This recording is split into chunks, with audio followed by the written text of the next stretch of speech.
Right, so Nick's going to talk us through how to do a bit of routine maintenance on the boats, especially on outboard engines. Okay, right, those of you that may be not aware, but like on the later Suzukis and things, is you have flushing ports for the engines. The reason being is these engines obviously sucking up salt water.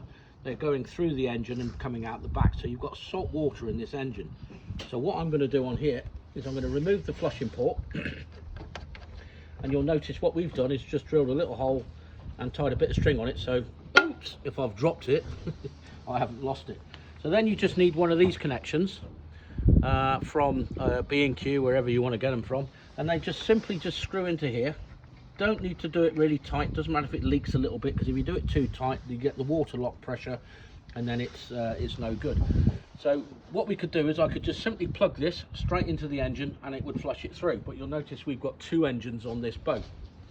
So what I'm going to do on here is we've made ourselves a little jury rig which is like this. So as you can see, we can just plug in each either end and then my hose pipe plugs into there, so hopefully everyone can understand that process. So it just simply goes on like so,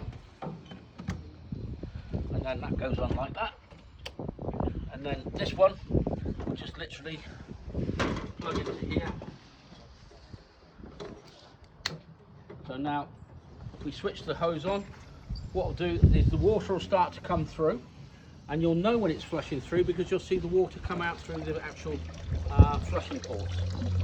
So now she's getting fresh water, and if you'll stand by your convictions, if you test it, there you can even taste that it's fresh. Obviously you don't need to do this in fresh water, but salt water, we do this all the time. For example, we've got a Suzuki engine, it's got 4,500 hours on it. And we believe it's purely through preventative maintenance, such as just simply flushing an engine through. It is that simple, guys. Okay, so that's the engine's flushed through. Once it's done, we can also lift the engines. We do this probably on a weekly basis, and you've got the intakes, the water intakes on the bottom, where you can put flush muffs onto it and you can flush it through that way. So we'll do that on another video if someone wants to see it. Okay, so hopefully that'll help you look after your engines and prevent any damage to them. Okay.